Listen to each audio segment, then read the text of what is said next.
Il s'avère que 13 est en fait un chiffre porte-bonheur pour SpaceX, car ce qu'ils viennent d'accomplir avec ce dernier vol d'essai du Starship est presque indescriptible. C'est incroyable. Mais cela ne veut pas dire que tout était parfait.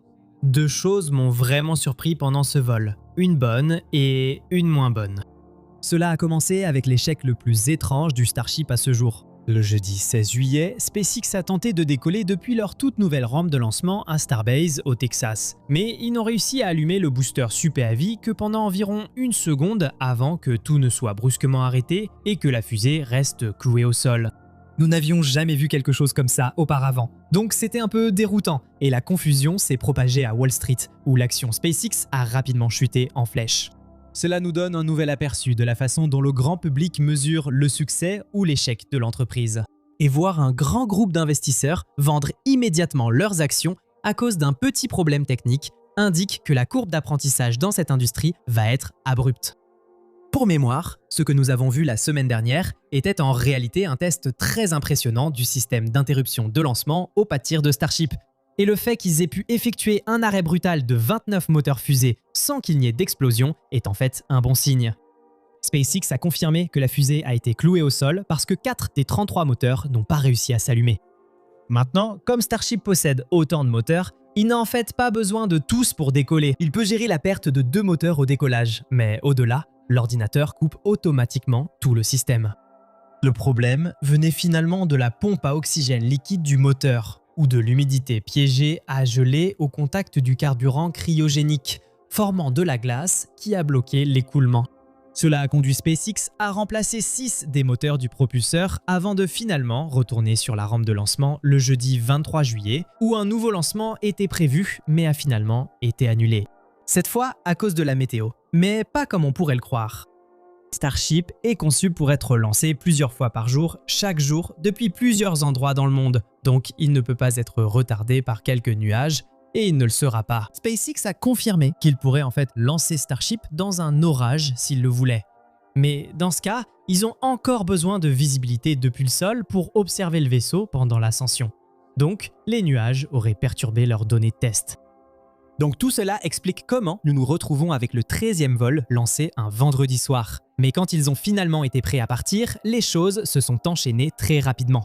Ça me sidère toujours que SpaceX soit capable de remplir entièrement ce gigantesque lanceur en seulement 30 minutes. Cela aurait été considéré comme impossible il y a seulement quelques années, mais maintenant c'est devenu la routine. Et cette nouvelle version de Starship décolle en un rien de temps. Au lieu d'y aller progressivement en allumant quelques moteurs à la fois, ils mettent tout à fond et allument les 33 d'un coup. Même comparé aux anciens Starship, celui-ci quitte vraiment la rampe de lancement. Mais cette accélération rapide a un revers. Cela signifie que la fusée se déplace plus vite à une altitude plus basse, là où l'air est encore dense. Donc la pression maximale qu'elle subit est encore plus élevée qu'avant. C'est pourquoi SpaceX voulait pouvoir voir clairement la fusée depuis le sol. Ils cherchent à détecter toute tuile du bouclier thermique arrachée par la pression de l'air. Mais Starship traverse l'ascension sans encombre et on obtient un nouvel angle de caméra impressionnant. Celui-ci se trouve dans la baie moteur du propulseur et nous voyons de près les moteurs Raptor alors qu'ils traversent la haute atmosphère. Vous pouvez voir ces parties des moteurs littéralement rougeoyantes près du sommet. Ce sont les pré-brûleurs. Le moteur Raptor, fonctionnant en cycle de combustion étagé, allume le carburant 2 fois. D'abord dans le pré-brûleur pour les turbopompes, puis dans la chambre de combustion. Même soumis à beaucoup de stress, ces moteurs propulsent facilement la fusée jusqu'à la séparation des étages. C'est là que tout a mal tourné lors de notre tentative précédente, le vol 12. Cette fois, nous avons eu une bien meilleure séparation. Le propulseur s'est retourné vers le haut et a réalisé le retour propulsif le plus puissant jamais vu. L'idée, c'est que la fusée doit ralentir pour pouvoir commencer à retomber vers le site de lancement. Avant, ils utilisaient 13 moteurs pour le propulseur. Mais cette fois, le retour propulsif s'est fait avec les 33 moteurs allumés. En gros, c'est comme freiner brutalement. Et ça veut simplement dire que le propulseur n'a pas à parcourir une aussi grande distance parce qu'il commence à revenir beaucoup plus vite. Ici, l'objectif n'était pas de revenir jusqu'au site de lancement. Le propulseur devait amérir en douceur à quelques kilomètres de la côte pour vérifier que tout fonctionne bien avant de reprendre la capture des fusées avec leurs immenses bras de capture. Et c'est là que nous avons notre première surprise de la soirée. Alors que le propulseur retombe vers l'océan, il est censé rallumer 13 moteurs pour une phase de freinage qui le ralentit de la vitesse supersonique jusqu'au point où la fusée flotte presque au-dessus du sol. Au lieu de cela, le propulseur n'a pu rallumer que 9 moteurs au début, puis ce nombre est rapidement tombé à 8 et il n'en restait plus que 5. Alors qu'il s'approchait rapidement de la surface de l'océan, le flux vidéo s'est interrompu, avec une boule de feu remontant du bas de l'image. On peut donc en déduire qu'il s'est écrasé dans l'eau comme un javelot enflammé. Et honnêtement, je suis surpris que SpaceX ait encore des problèmes de fiabilité avec leur moteur Raptor. Ils en sont maintenant à la 3e version d'un moteur qu'ils testent depuis plus de 6 ans et le taux d'échec reste assez élevé. Cependant, ce propulseur a duré plus longtemps que celui du vol 12, donc c'est une amélioration. Mais avant, ils attrapaient ces engins avec un bras robotique géant et actuellement, nous en sommes encore loin. Maintenant, si tout cela vous semble difficile à suivre, j'ai exactement ce qu'il vous faut. C'est notre propre newsletter Space Race. Chaque mardi, nous vous envoyons directement dans votre boîte mail tout ce que vous devez savoir sur l'espace. Bien sûr, nous couvrons les dernières actualités de la NASA, de SpaceX et de tous les fabricants de fusées américains. Mais nous faisons aussi le tour du monde pour découvrir ce qui se passe en Chine, au Japon et en Europe. Puis, nous réunissons ces informations dans un fil d'actualité qui présente les faits et le contexte de façon compréhensible pour tout le monde. Le mieux, c'est que la newsletter Space Race est gratuite. Inscrivez-vous via le lien en description. Pour revenir à notre Starship, nous avons eu la chance de voir que l'étage supérieur avait réussi à allumer ses 6 moteurs et se propulsait sur une trajectoire suborbitale qui allait l'emmener presque tout autour du globe. Cela nous prépare à la démonstration de déploiement de charge utile la plus importante de Starship jusqu'à présent. L'étage supérieur était chargé de 20 satellites Starlink V3. Pas de simulateur de masse ou de maquette comme la dernière fois. Ce sont les tout premiers satellites internet de nouvelle génération de Starlink. Avec la version V3, ils espèrent atteindre jusqu'à 1 Tbps de vitesse de téléchargement. Et chaque satellite est équipé de 6 terminaux de communication laser qui finiront par créer une connexion à haut débit entre n'importe quels 2 points partout sur Terre. Et finalement, cela s'étendra aussi jusqu'à la Lune. Nous venons d'apprendre que la NASA installe des transmetteurs laser Starlink sur leur vaisseau Orion, qui sera utilisé pour Artemis 3 en 2027, afin de diffuser de la vidéo 4K en direct depuis l'espace. Comme nous l'avons déjà vu, le distributeur PES du Starship a pu lancer des satellites par une petite porte à l'arrière du vaisseau.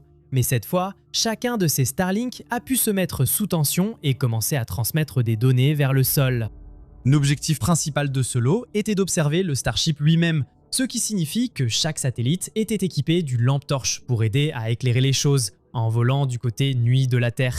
On obtient donc cet effet vraiment génial de pouvoir voir les détails du vaisseau même dans l'obscurité, et ce petit groupe de lumière au loin ressemble à des ovnis. Jusqu'à présent, nous avons vu de nombreux Starships rentrer dans l'atmosphère et descendre pour un amérissage, mais ce dernier vol a réussi à offrir une fin que nous n'avions jamais vue auparavant. En général, le stress de la rentrée atmosphérique met le vaisseau à rude épreuve. Il est chauffé à des milliers de degrés, puis malmené par la pression du vol dans l'air.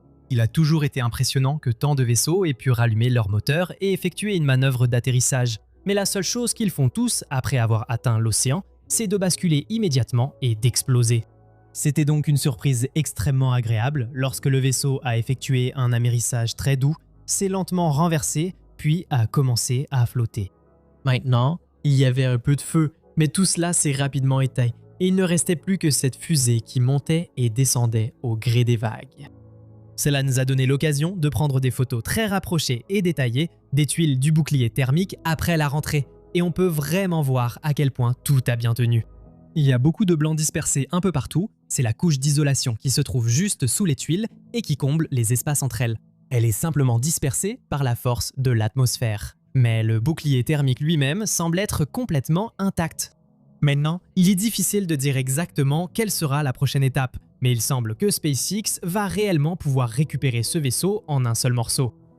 Habituellement, ce navire de récupération ramasse les débris, mais tant que la fusée flotte, ils peuvent théoriquement remorquer le tout jusqu'en Australie. Et cela donnerait à SpaceX plus de données qu'ils n'en ont jamais eu auparavant sur ce qui arrive à un Starship après avoir traversé l'espace et être rentré dans l'atmosphère. Tout cela nous met dans une très bonne position pour le vol 14. Nous sommes plus proches que jamais de voir un Starship effectuer une orbite complète. Mais la question de la fiabilité et de la réutilisabilité reste toujours un problème. Ils doivent recommencer à récupérer les boosters et à les réutiliser avant d'espérer pouvoir faire la même chose avec un vaisseau. Nous devons donc observer un retour de booster réussi lors du prochain vol. La bonne nouvelle, c'est que la fusée pour le vol 14 attend déjà à Starbase, donc nous ne devrions pas attendre longtemps avant de voir ce qui va se passer ensuite. J'imagine que nous referons cela en août, et si vous voulez être sûr de ne manquer aucune mise à jour sur Starship, inscrivez-vous à la newsletter Space Race en cliquant sur le lien ci-dessous dès maintenant.